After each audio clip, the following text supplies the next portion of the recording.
Welcome to Her Story Beyond the Sale, the podcast that celebrates the incredible journeys of women in network marketing. I'm your host, Lori Hart, and I'm here to share the empowering stories of women who have risen in this dynamic field. Whether you're taking your first step or scaling new heights, this is your space to learn, grow, and be inspired. Join us as we explore the paths to financial freedom, the joy of working from the comfort of your home, and the power of breaking through barriers. Together, we'll discover how network marketing is more than just a profession. It's a journey to transforming lives. Hey everybody, so excited to be here for another episode of Her Story Beyond the Sale. And today I have a guest that I got the pleasure of meeting, I want to say a year or two ago. Maybe she knows better than I, but she is an amazing fur mama. She is also an amazing network marketer. She's been in this industry 7 years and she is like free, fancy foot and free. Is that a thing that you say? I don't even know. But she's going to share her story with you that is going to just make you go, things that make you go, She is amazing. And I love to introduce you to my friend, Mandy Padlesny. I can never say the word. Padlesny. Say it, Laura. Say it. Padlesny. You want a free car. Okay. I've always wanted to say that. So, Mandy, welcome. Thank you so much for agreeing to come on live and just share your journey and your story with all these women that are out there, these badass ladies that are deciding like, hey, is this industry for me or not? That's really what this podcast is about. So give us your name, say it correctly. Tell me a little bit about you, a little bit about your background, and what did you do before network marketing?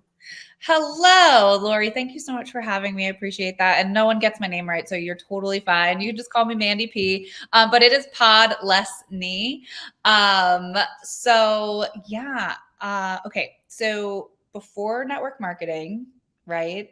I actually was a bartender, server, unemployable, like trying to do corporate stuff. But I actually have autoimmune inflammatory disease, so my joints are like a grandma, but I'm 38. But this was back in when I was like 25, 28.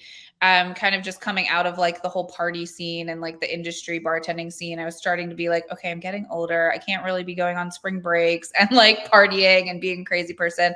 And I was actually just starting to physically like deteriorate a little bit. So I knew that I needed to move into like some sort of desk role or something like that. And then actually to my detriment, sitting at a desk was actually did me worse. So I just got sicker and sicker. And I just knew in my heart, even when I was younger, that like I was destined for more. I wanted to make money. I don't know where this came from. Like, honestly, I have no idea. I always knew I wanted to make money and have freedom and not be in the rat race and the 9 to 5. And I was just like, I got fired from my first 2 corporate jobs. Then I moved into bartending, serving again. And then after that, I was like, okay, I need to get like a normal job. Was the director of marketing for a bar. So that kind of aligned. And then I just got really sick with like my autoimmune inflammatory disease. And then I finally found I was misdiagnosed for like 10, 12 years with this inflammatory disease. And I finally had a breakdown to my dad. I was like, my body wasn't working. I was tired all the time. I was just literally just like an exhausted middle-aged woman. And it was just something like, okay, I need to do something. But I was so sick that I had to take care of myself first. So I finally like took 3 years time out of life and thankfully was able to support myself doing like Upwork, like just network or freelancing, like social media marketing. Like, I didn't know really what I was doing. I knew social media a little bit, but like I was not an expert, like by any means. I was kind of just self-taught. I started to just kind of like learn from these influencers, like bloggers. And back then the blogs were really big and Facebook wasn't really like as popular. So I kind of just started to like develop these skills just out of survival, like knowing that I needed to take care of my health. I needed to be at home. I needed to, supplement my income because I was on a disability. I had 5 surgeries in 2 years in that time frame as well. And I was just really, really sick. And finally I was like, okay, I need to do something, but like I was the brokest I ever been and I needed something. And this product came into my life and I was like needing to afford it because because I was on limited income and I was like, crap, like, what do I do? And I was like, no, I'm not doing network marketing. Like that's a scam. It's a pyramid, blah, blah, blah. Completely just let like my misconceptions of what I thought it was. And like, and my friends knew I was sick. So they would slide into my DMs and be like, hey, I know that you might want to try this protein powder. Like it was just gross, like the way that people were doing it. And I was like, no, I don't want to be a part of that. But I really wanted to make sure that I just needed an opportunity. So I was just like, well, what's the worst that can happen? Like, I just don't do it anymore. So I started to just share my love for it. And it kind of just exploded. Like, I was like, oh my God, like, oh, wait. Then I went to an event and Yeah. I was like, holy crap, these people are making this much. Like, people are doing this and this and this. And I was like, oh my God, well, I'm playing way too small. Yeah. I can have an autoimmune disease, still make money, do it from my bed if I need to. I Yep. don't need to like ask permission if I like don't feel good that day. Mhm. And it just kind of just snowballed. And like here we are 7 years later, six-figure business, like develops team and leader, up and down roller coaster of network marketing. Like we're not going to lie, like it's a journey, right? But as an entrepreneur, you are on a journey. Yeah. And Can I I have, interrupt you there? yeah, You're in a really good flow, but I really want to, before you keep going ahead and further, you yeah, said so many things that I want to bring up now, and then we can go further. perfect, love it. You said things that I hear on a daily basis as an entrepreneur. Well, scheme, I'm going to just name some things: disability. I don't know what I'm doing. But first, I still want to. I even want to back up further than that because I introduced you as a fur mama. So you found network marketing essentially when you were about 31 years old, and you Mhm. weren't looking for something, and you weren't a mom, you weren't married, you were just a single woman who had this Mhm. autoimmune disease that kind of felt defeated because what I heard was that you tried this job and that job, you realized you just weren't employable, like you didn't want to work 9 to 5. And it's not that you didn't, but some days you just didn't feel like you could get out of bed to do it. So you started looking for different jobs that were maybe different shifts, maybe a few days off. So it wasn't the standard, I work 9 to 5 in a corporate cubicle, right? Mhm. So you kind of made yourself aligned with this that was going to be perfect in your life. But at Yeah. the time, what I hear a lot from other people is, and it's because you found a product. So either people come in for two reasons, Mandy. It's either the business, they want Mhm. a business opportunity, they don't care about the product, or they like the product, they've been drinking it, they like it, or they paint whatever you do.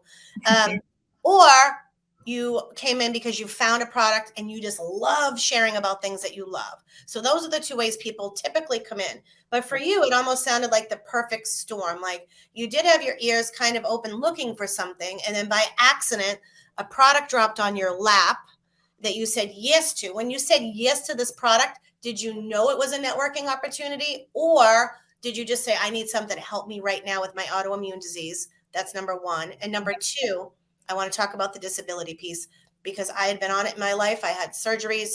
I was a hairdresser for 30 years. If you didn't know that, back Mhm. surgeries in the hospital 25 times over a 2 year period. And I hear this from people a lot is I cannot do that because I get disability. And Yeah. my thought is always, well, do you want to live off of $700 or $800 for the rest of your life? Or do you want to do something to change that? Right. Right. So let's go back to those two questions. The one is, did the product come into your lap first or the opportunity? Did you say, I know that there's an opportunity attached and I'm looking for a business? That's number one. So I actually almost said no to the product because of the opportunity, because of the business model. Like I just I read the ingredients, like being cocky, like yeah, whatever. Like I didn't know anything about like what it was, and I was like, well, no, because I had tried other products from other types of these types of things, and from network marketing, from other friends, and it was just weird. Like I don't know, just like I just didn't like it the way that it was either presented or whatever. And the only reason why I did it was like to help a friend out with a different company like years prior to finding it. And Mhm. and then the person that got me involved was like, I think you'd be really good at this. Like you're already on social media, you're already really smart marketer, you already do all of these things. I was like, no, I'm not doing this because I don't think anybody makes any money. Like, are you really making money? And then she like literally convinced like I will give her the follow up, the fortunes in the follow up, because that girl would not leave me the hell alone. Thank God. Yeah. But finally, Great. I Amen couldn't on that. Amen on that right there. um so yeah, make sure you freaking follow up with people She as saw something in you that you didn't yeah. even see in yourself. That's why we follow up. We see something in you that other people might not even see. Like you don't feel it, but we see it. I Yeah. love that. So she kept on you and kept on you. And finally you said, okay, fine. Were you already feeling great before you started sharing it? Or what was the experience like there? I was like, I had a very dramatic effect on me, and I was like, I had my energy back, I had my focus, like I just felt like like a real human again, and I hadn't had that for over a decade with like my autoimmune and all of that.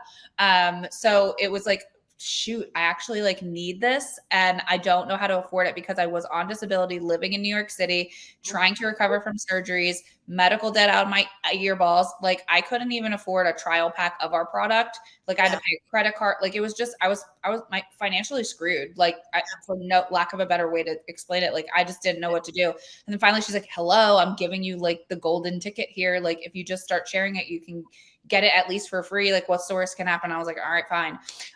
So I started to just kind of share it on social media, like on Facebook Lives, like my very first Facebook Live. Like I say this all the time, was so bad. I was saying like the wrong thing. Like it was awful. I was Pamela Spamela blasting flyers. I knew this from a marketing standpoint. Like I did everything that they tell you not to do, like Yeah. wrong. And Yeah.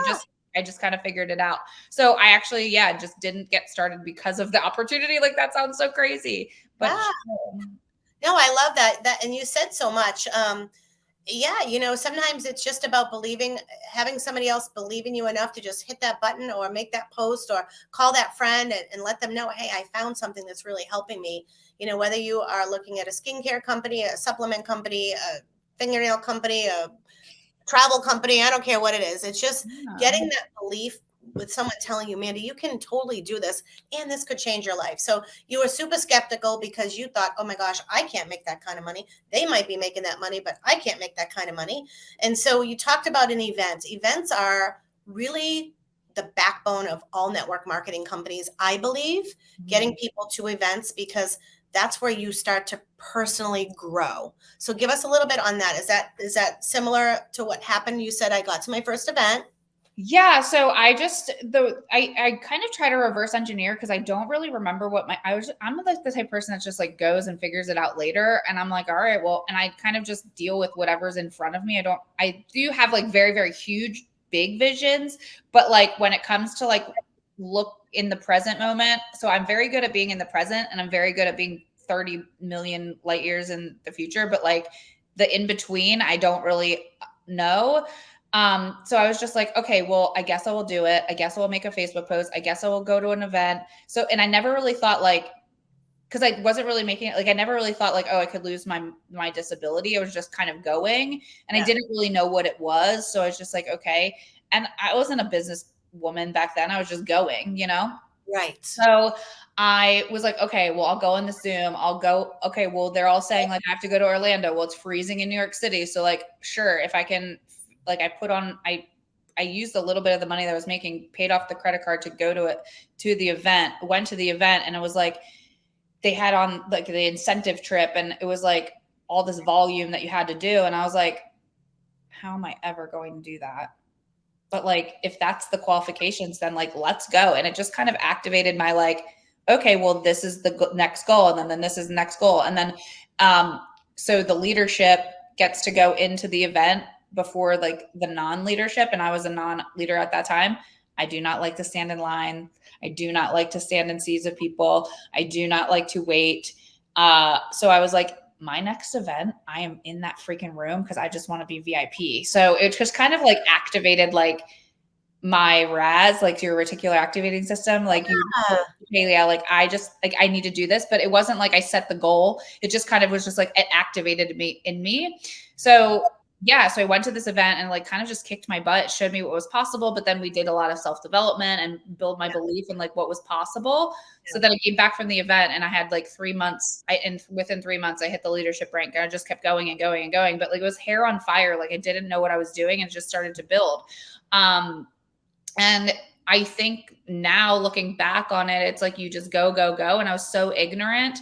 And Mhm. then to the detriment, which I don't think people talk about enough, is you grow in this profession, and then you start looking at other people, and then you're like, oh, well, this person's doing this, and this person's doing this, and this person's doing this. And then you accumulate all of this knowledge that actually paralyzes you. And that's something in my business that happens.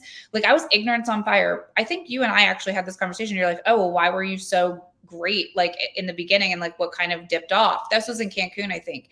And I was like, I was a cocky little brat. Like, I was like, I'm doing this, and like, look at me, and blah, blah, blah. And then I started to like self-doubt because I had all of this information then, and I wanted to like go further faster, but like I got analysis paralysis. So I kind of just dipped. And now I'm like in this, like, okay, forget all of this. I'm going back to the basics. Like, let's do it. And now round 2 of that, or like my round 2, you know, but I think that nobody really talks about that. Yeah. And that's very common. I mean, when you're in business for yourself, business is this, okay? People think business is this. Business is actually this.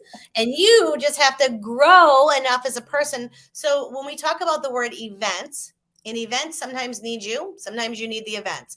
But what is an event? How would you tell people that are sitting right now thinking about a company or joining something? And how would you tell them what is an event? I'm joining you. Hey, you got to come to this event. What is an event? Yeah. So it's whatever your company is putting on it from a self-development perspective. Cause I think that like us as entrepreneurs, like we are literally paid to be better people. The better that we are in terms of our skills, in terms of our, you know, our belief systems, those things happen at events. And it's like, okay, if you're in a company and you're just zooming all day long, like you don't get to feel the heart and the love of what you're doing and the passion for your company and your mission and all of that. And it's like, you can't really translate that on a Zoom. You can't translate that without being in real life. So you kind of just go and literally to an event to feel that energy, to then come home and be like, okay, I busted through this limiting belief. I got this distinction from this person.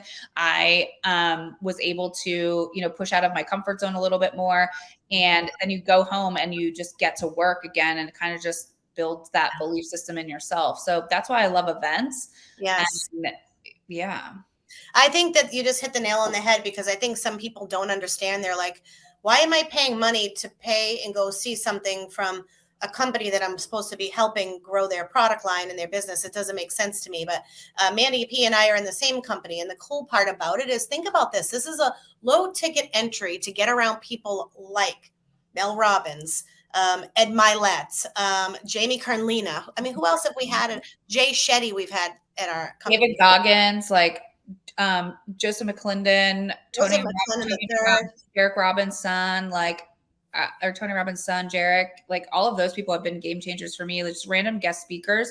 And listen, like I don't know, but like you are the sum culmination of the 6 people that you hang out with. And like if you aren't in rooms for people that with people that make you uncomfortable, how do you ever expect to grow? Like you're just going to stay at this plateau. And I think it's really important to like challenge yourself. Like I'm personally going through like busting through my own limiting beliefs, my own stinking thinking, my own narrative in my head that I've told like forever. And it's super uncomfortable. And I'm super grateful for where I'm at, but also looking at it from a perspective of like, okay, I get to grow through this, because then if my teammates and anybody that I'm leading goes through this kind of stuff, I'm well equipped to be like, yo, listen, when I was doing this, holy crap, I used to think this and this and this, and it's not, and like, you can't, listen, you can, I love therapy. I think it's great.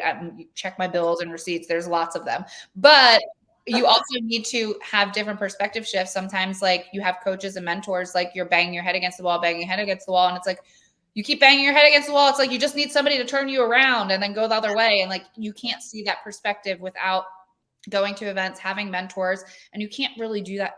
I mean, you can do it on a Zoom, but like being around other people that are like-minded and just hearing distinctions. And listen, like I can listen to all the big name players and stuff like that, but having the distinctions in smaller masterminds, like sitting with you and like other leaders and things like that, it's like, oh, like you just start to hear and see things differently and get out of your own way. And I love that. So yeah, that's awesome. Thank you so much for that. Yeah, that's so good. So what are some of the challenges? Like, so you're not a mom of children, but you're a mom of dogs. Don't have a husband or a significant other that kind of holds you back. We've talked about this a little bit in the past on a few other episodes of like, if your husband's not on board, sometimes it's difficult. So what would you say are some of the some of the challenges you've had to overcome to be able to bring this business to a full-time thing for you, like where you're not working somewhere else. Yeah. So when I kind of started, so like I said, I was on disability, and just to touch on that, because you had asked that question, and people are so fearful of like, oh, well, I don't want to lose my disability. But like, one, listen, I'm not a tax accountant person, but like, you need to like go and speak to a tax person. But like, you can develop a company that you don't like your company can earn income, and then you just Pay do you. it. Yeah, you pay yourself. That's not tax advice. That's just what I personally did. But like I said, I don't know. I was just like collecting money, and then I'm like, holy crap, like this is happening. So yeah, I'm not I have an accountant that speaks to me like she's five, like I'm five, because I just love the things, right? But it's things like that. Like, so You can make money. You right, can. there's just ways around it, and you have grace periods. So just go and like don't limit yourself, like because you have $1,200, like you can make $12,000. Like, you know, like you're literally telling the universe, God, whatever you believe, that like you don't want to make more money because you'd rather that consistent check instead of building belief in your system yourself. Like you're not going to get in trouble. So I just wanted to touch on that. But things that I overcome, and I think that like my brain, like I don't have a husband, I don't have all of that, and I think that that's a blessing, but also a little bit of a curse too, because I think if you have all day, you have all day. So I like learning time management skills and learning like, okay, well, I don't need to watch Real Housewives like all afternoon. Like I need to do Right. all of this stuff that I need to do in the beginning, and just really developing that part of me. And like I said in the beginning, it's like I was hair on fire and just building and building and building, right? And then Corona happened and like all of that. So it's just kind of like it's coronavirus. I don't know, whatever we call it. What are we calling it? No, I know about COVID, but I have not heard the word Corona in a while, so I figured I'd say it. Are we going? We're like manifesting going back to Mexico, because that's what I'm feeling is happening right now. So yeah, like I think that was like when everyone like we just paused and we're like, holy crap, like okay, the world's changing, I'm changing, energy's changing, things are changing. How can I get further faster to overcome this? But then that's when I really got analysis paralysis a lot, because I was like, oh, I had more time on my hands, like because I wasn't really active. And Yeah. I love doing virtual stuff, and I was social distancing, recovering from my surgeries before social distancing was cool. So I kind of just actually developed this narrative in my head that I was very introverted and that I didn't want to do in person. And that actually to my detriment. Like I love being in person now, and I love that. And it's just, you can't really recognize your blind spots without getting out of your freaking house. So Right. kind of tying back into going to events and why that's so important. And then having people have the courage to be like, yo, Mandy, like, and call you on your stuff and be like, hey, like we see greatness in you, but like you're self-sabotaging, or you're just not living up to your potential because you keep telling yourself the same story. So just getting out of your comfort zone all of the time, but really the time management and the structure and developing that from somebody who has ADHD, chronic illness, and that has waves and upswings, and managing that. And I always say like wrangling the Mandy brain. Um, yeah, it's not a husband, but like it's still things Right. you handle, right? But again, like if I did have a kid or like a husband or something like that, or more of a structure, I'd probably be more focused. So I've had to really develop skills to be focused, to really just manage my autoimmunity, manage the waves and ride the waves, instead of being so mad at myself that like, oh, well, today I can't. Well, okay, well, what can you do? And that's really been really powerful for me to just recognize and not be so critical, right? Because I think like our biggest limitation is ourselves. And I also have the body challenges as well as like the brain challenges. So I think when you're a mom and when you have a partner, you kind of have to be forced to overcome it a little bit more. I don't have that somebody cracking the whip, right? And I don't have like I mean, I have the mentorship and in the business, but like I don't have someone day to day being like, oh crap, well, I only have 30 minutes, so I'm going to utilize the 30 minutes. Like I literally have all day. So creating a structure and a plan and a system and all of those things have been really challenging, but Yeah. also very gratifying, because now it's like, okay, well, I do this, this, this, and this non-negotiable every day. Doesn't matter if I have to do it horizontally. And then I have the flexibility and the freedom if I don't feel good to cuddle with the doggos and watch Real Housewives if I want. I love that. That was a couple of good points. One I keep losing and I don't want to forget is um, I love this so much because I'll get on with somebody that says, well, I can't do that. I can't do that.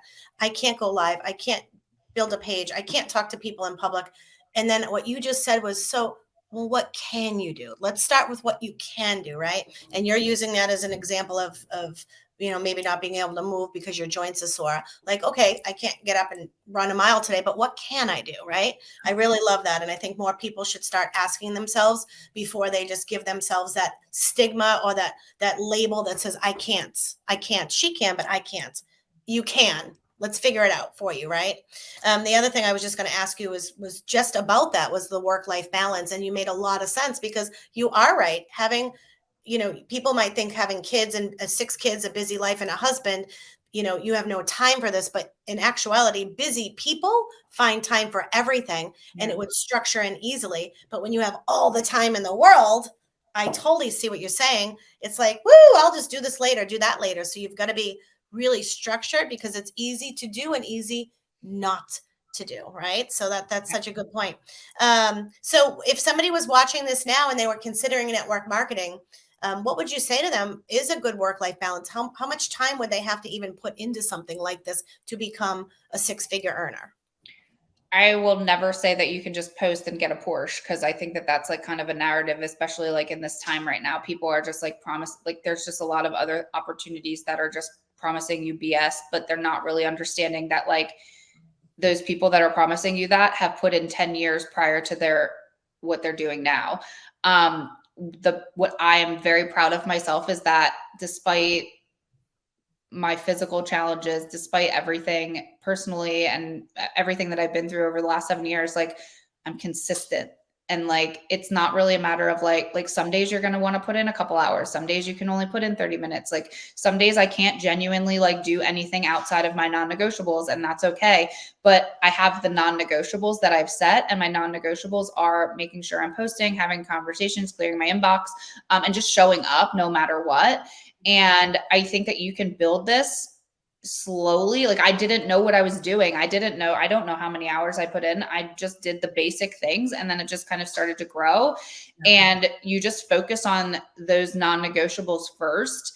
And listen, like no one has a gun to your head saying like nothing bad is going to happen to you if you don't put it in the work, which is a great thing, but also a bad thing, right? You have to develop the mental fortitude and the discipline to do the things. But I think that like we can either make excuses or we can find solutions. And it's like I envy people that have like the focus and being like, okay, well, I have 30 minutes here while the kids are in school. Like I'm going to do a power 30 really fast and do messages, posting or whatever, but you can get a lot done in a very short time. I think it's just a matter of like auditing your time, being very honest about it, and understanding that like it's going to ebb and flow. But like your success is contingent upon your consistency and your progress and not perfection. And I think just going after it and like truly just leading from your heart and doing what you can. But this is the beauty of our business. And I was so against it for so long. Like, but I'm so grateful for it on the days where I can't do things, and on the days where like it's not awkward. Like I don't have to call a boss and be like, hi, I'm sorry. Like I'm a grandma today because I can't walk. Like I don't feel good. I can barely let my dogs out. Like I don't have to have that awkward conversation that I used to before. You know what I mean? Or like call out sick or something. I can just go in and do the things, and I don't have to ask permission. And I'm very happy about that. Absolutely, absolutely. That's for me, that's true success when you have that time freedom. It's not money for me. It's being free to do what you want to do without asking, right? Getting permission. Yeah. Let me ask you a couple more things. We've been already chatting almost 30 minutes, so this is great. Yeah. Tell me about some milestones or achievements that you've had in network marketing that make you feel really, really proud. I'm really proud of the fact that like I hit 6 figures. I never actually didn't know I did it until I got my tax returns, and my accountant was like, what the hell? And I was like, yeah, what the hell? Yeah, But like again, it was just ignorance on fire. It was just like helping people, serving people, like just collecting the check, depositing it, and like whatever. Like it was just like I wasn't so focused on, oh my God, I want to build a 6 figure business. It was just like, how many people can I help and how many other people can I train yeah, to do this with me? So I'm really proud of that. And just really like the fact that like I get to do this on my I call myself the sweatpants CEO. Like I can genuinely be the sweatpants CEO and like I can do this however I want. And I love that too. And then the direction that I'm going is that I want to develop 4 leadership people this year. Yeah. So now that I've kind of ebbed and flowed through this and like developed and stood in my CEO role, now I can look at objectively what are my goals, developing the structure, developing all of that.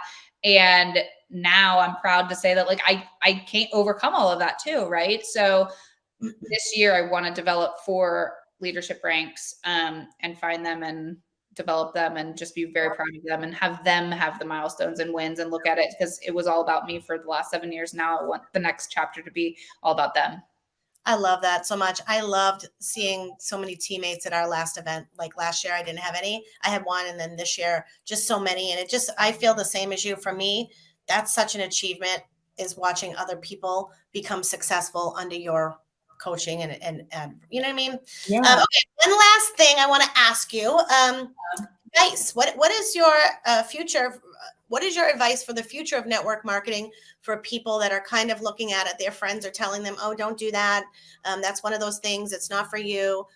What is your advice to give that woman at home right now that's like, "Man, I could so see myself doing something like this, but I have all of this in the background, that noise that's telling me not to, but yet my heart and my passion and my pull is telling me to do." What is your advice to her on this profession, where it's headed, where it's going, and what should she do? You can't pay your bills with other people's opinions. Holla. Because like truly, and like that is something like I can confidently say that now, but I did have that in my ear. Like if you have the pull and you have the passion and you have the drive and the desire to do it, and you know you have this spark inside of you that like you're destined for more, you have to tune everything else out because those people are not going to, I know I say pay bills, but like truly, like you can't, like are they helping you or are they hindering you? And you have to look at it that way instead of looking at it from like, oh my God, blah, blah, blah. Like we have enough self-doubt in our heads. Like we don't need to be around other people that contribute to that. And it's just really developing the savageness to be like, I love you. Thank you. But I'm going this way. I don't know what's going to happen. I don't know if this is going to work out. Like prove them wrong. Like Yeah. if you have that pull, prove them wrong. Yeah. I love that. That's awesome. Well, thank you, Mandy, so much. So you guys, Mandy's story really resonated with me a lot. And I love that. So from disability to 6 figures, I mean, come on, she is doing it. She's doing the do every single day. If you have that tug and that pull in your heart for more, you too can do it. So Mandy Padlesny, thank you so much for being here. Thank you for being live. Thank you for being in my life. Thank you for being my friend. And I'm so grateful that I got to have you here today. So, I hope to see you again. I can't wait to have you back here maybe at the end of the year or next year. Just kind of hear how your goals and things have panned out. So, you guys, thank you so much for joining us in another episode of Her Story Beyond the Sale. It's so important for you to understand and meet people behind the stigma of network marketing. It is my passion and my mission to help you see that you can have more. So, thank you guys so much for tuning in again. And we'll see you next time. Thank you for joining us on Her Story Beyond the Sale. I'm Lori Hart, and it has been a pleasure bringing you the stories that light the way in network marketing. Remember, this journey is about breaking free from the glass ceiling, creating time, embracing financial independence, and building a life that resonates with your dreams. Do not let fear hold you back. Your story is waiting to be written. Until next time, keep rising, keep inspiring, and keep creating your story in the world of network marketing.